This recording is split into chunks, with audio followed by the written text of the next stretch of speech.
Good evening, miss. Welcome to Daphnus Gaming. How may I help you today? Of course, our Dungeons & Dragons sourcebooks are on the aisle right down there on the left-hand side. You are most welcome, miss. I hope you can find whatever you are looking for and have a smiley day.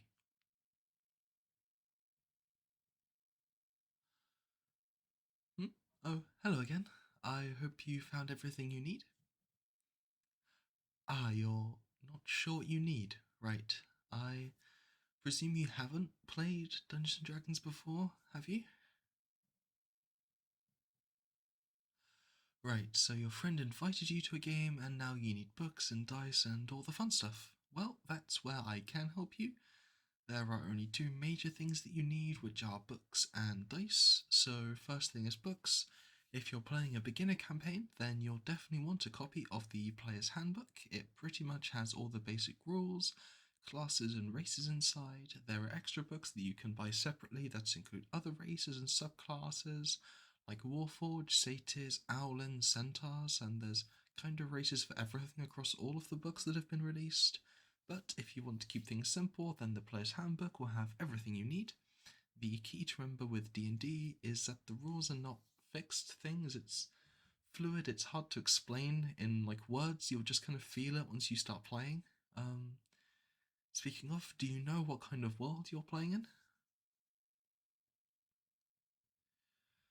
Well, if your DM is using a pre-written adventure, then it will most likely be in the world of the Forgotten Realms, which is a somewhat standard Anglo-fantasy style setting, which most of the books take place in. Where it gets really fun is homebrew campaigns that can take place anywhere. The one I'm currently working on, the world for, is a more steampunk style. What's steampunk? It's kind of like if the world continued with Victorian England style steam powered machinery, factories, and technology rather than advancing into the modern era of technology we're in. The style kind of opposite to this is cyberpunk, which is like really, really far future where the world is incredibly advanced, but I think I'm getting really far off topic, sorry. So, there's that book, and there are any other books that you can optionally buy with other races and some subclasses, but the Player's Handbook is the only one like essential book that you need.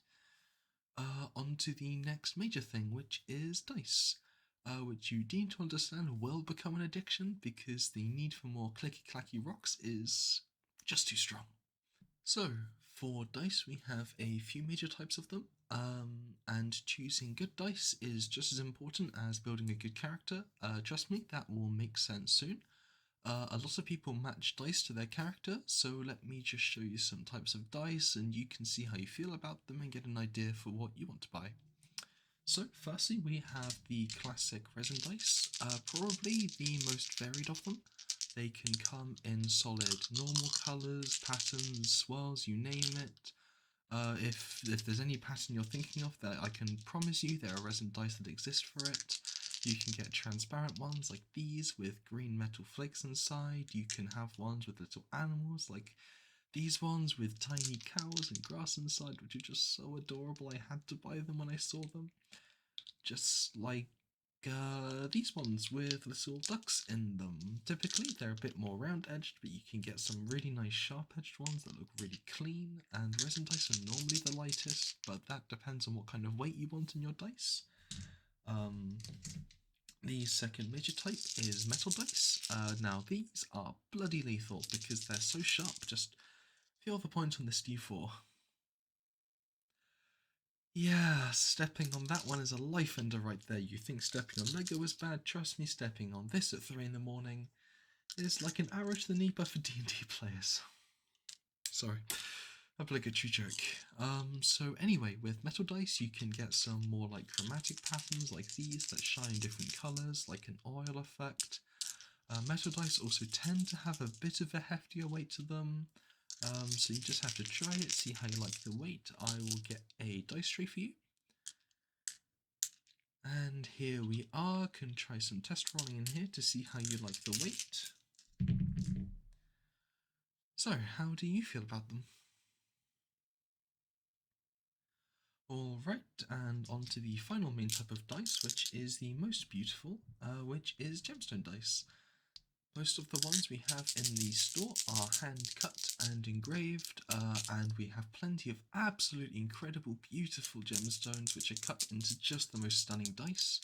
We have rose quartz, jade, opal, labradorite, amethyst, citrine, so many others. They have a really just crisp, clean, wonderful click when they connect with each other. Warning, they can be kind of delicate, so just be careful. They can chip a bit. I know my set at home have chipped just over time if I use them, which kind of just, I guess some would say, builds character in them. Gemstone dice are typically somewhere between the weight of resin and metal dice, but it does vary a bit for gemstones because they're just so varied from each other.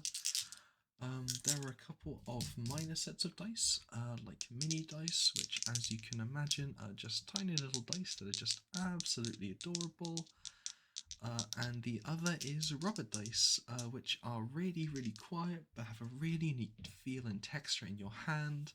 They're a bit more like gimmicky kind of dice, but it's just up to what you prefer. But they're just options to consider. So, now that you've had a fairly inclusive introduction to the wonderful world of the clicky rocks, where do you think you want to go with them?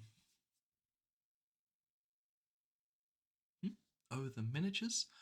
They're only really used for in-person games, so are you playing in an online game or are you playing in person?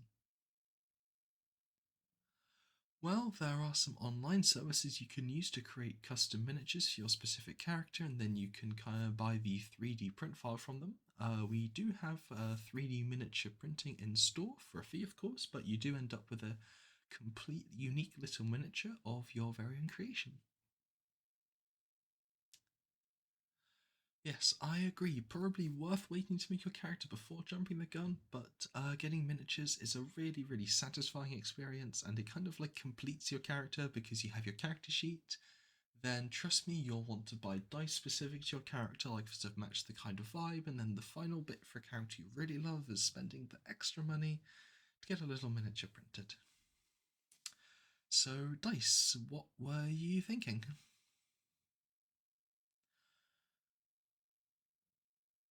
Okay, so the little ducky dice, the chromatic dragon scale dice, which are metal, and the labradorite gemstone dice.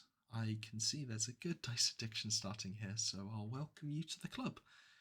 Oh, and all dice sets come with appropriate little velvet bags to carry them, which you just use to kind of store them, just to make sure they don't get damaged. Hey, do you mind if I give you my number? Just in case you need any more D&D related help, and the store is closed. Perfect. I'm off in an hour or so. Oh, sorry. My name's Emrys. What's yours? Beautiful name. Yeah, just call me later. Have a good evening, miss.